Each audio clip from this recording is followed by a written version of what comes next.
Okay, I talked about this one in class. Remember that this, although it doesn't look like a quadratic, it is.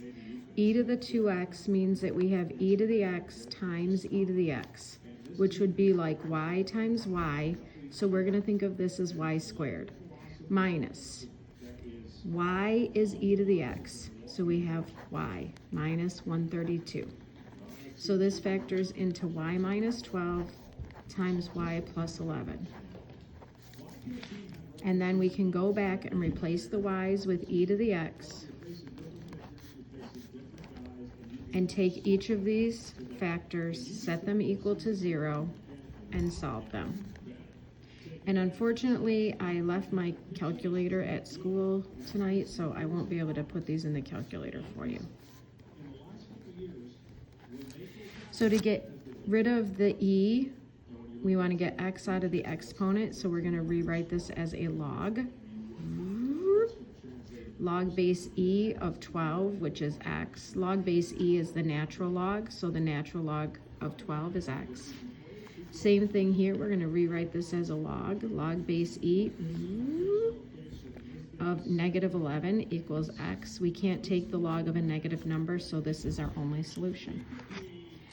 For this one, it's an exponential. Our variable is trapped in the exponent. We need to get it out of the exponent. We need to remove everything that's not part of the base e or part of this exponent. So we're going to subtract 2. Divide both sides by 10.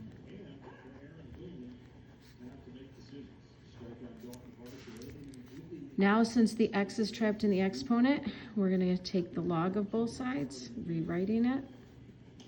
Log base e of 0.6 equals 8x plus 3.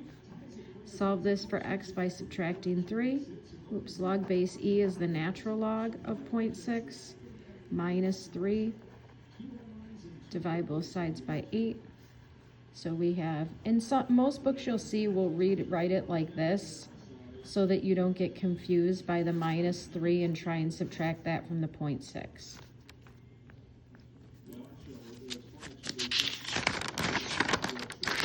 This one right here is a 1-to-1 property, so we can just take our two arguments, set them equal to each other, solve. I'm going to add 5n to both sides. So we have 10n minus 2 equals 8. Add 2 over, we have 10n equals 10, n equals 1. Go back up and check it.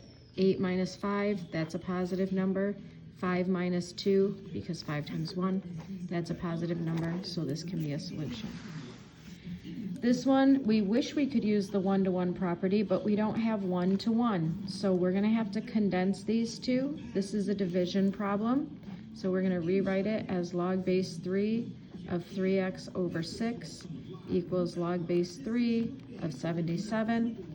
Now we can take these arguments, set them equal to each other. I'm also going to reduce that fraction at the same time because then I don't have to deal with such big numbers. 3 and 6 are both divisible by 3. Multiply both sides by 2 and we get 154. When I put 154 back up in there, I always end up with positive numbers, so that's a solution. This one right here asks you to solve it, and then it asks you to prove or show it graphing wise. We didn't do any of the graphing stuff, so all you would have to know how to do is solve this algebraically. So we would have to condense here. So this would be log of 4 times negative 5x equals 2. So we have log of negative 20x equals 2. Rewrite this as an exponential. My base is 10 to the second power equals negative 20x. 10 to the second power is 100. So x equals negative 5. When I put negative 5 back in here, there's no x value, so this is always positive. When I put negative 5 in here, a negative times a negative is a positive, so that's okay. And there's no log to check there, so that works. And then this last one, they gave us this equation for population of a town. They want to know how many years it takes. T is the number of years for the population to reach 20,000. So we're gonna put 20,000 in for population. And again, I don't have my calculator, so I'll be able to solve it, but I won't be able to put it in the calculator. So we want to isolate the e to the t. So we're gonna divide both sides by 1650. So we have 20,000 over 1650 equals e to the 0.5t.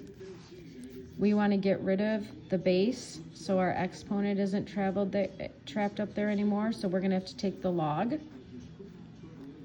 bring it around the equal sign. So log base e of 20,000 over 1650 equals 0.5t, and then divide both sides by 0.5. So you end up with the natural log of whatever this is divided by 0.5.